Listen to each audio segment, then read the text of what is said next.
దేవుని నామమునకు మహిమ కలుగునుగాక. మీ అందరికీ మన్నాత. జీవితంలో మనము రకరకాల ఫేజెస్ గుండా వెళ్తూ ఉంటాము. ప్రతిరోజు కూడా ఒక new beginning, new challenge, new సిట్యుయేషన్స్‌ని మనం ఎదుర్కొంటూ ఉంటాము. అయితే కొన్ని సార్లు మనం వెళ్తున్న దారి ఏంటి? మనం వెళ్ళాల్సిన గమ్యం ఏంటి?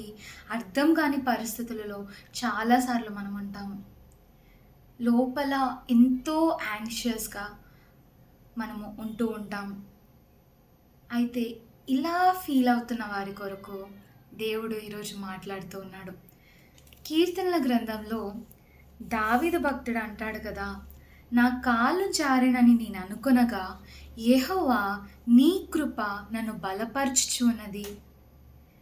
నా లోపల విచారములు హెచ్చగా నీ గొప్ప ఆదరణ నా ప్రాణమునకు నెమ్మది కలగచేయుచున్నది అని చెప్పి దావీదు అంటున్నాడు.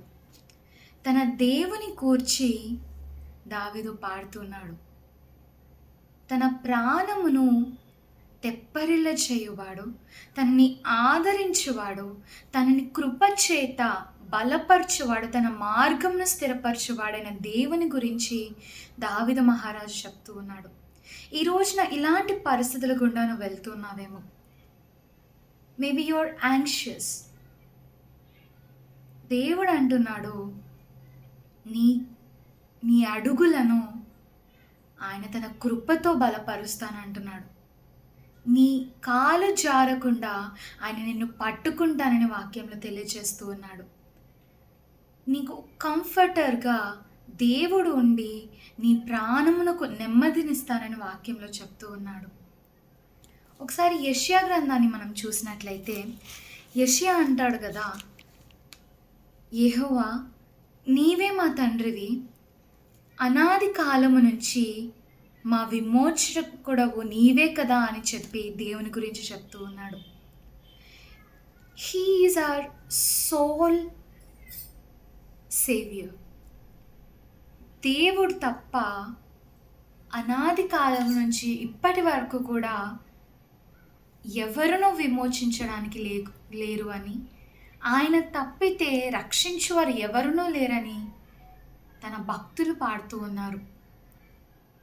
మరి ఇటువంటి గొప్ప దేవుడి వైపు మనము చూసినట్లయితే మన హృదయ ఆలోచనలు, భయాలు దేవుని చేతికి అప్పగించినట్లయితే ఆయన మనకు తండ్రిగా ఉండి సమస్త విధములైన వాటి నుంచి మనని విడిపించడానికి, మనని బలపరచడానికి, మనని ముందుకు తీసుకొని వెళ్ళడానికి, ఆశీర్వదించడానికి, రక్షణలో అభివృద్ధి చేయడానికి దేవుడు సిద్ధంగా ఉన్నాడు.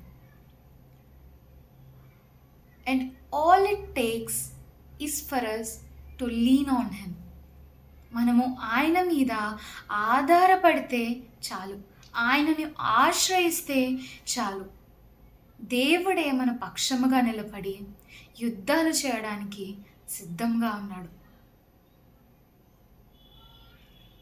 కనుక దేవుని సన్నిధిలో మన జీవితాలను, ప్రతి రోజుని, ప్రతి బ్యాటిల్ని, ప్రతి పరిస్థితిని కూడా దేవుని చేతికి అప్పగించి ఆయన ఇచ్చే ఆదరణతో, ఆయన కృపతో, ఆయన ఇచ్చే విజయముతో ముందుకు సాగుకొని వెళ్దాము. ఇటువంటి గొప్ప కృప దేవుడు మనందరికీ దయచేయనుగాక. ఆమేన్.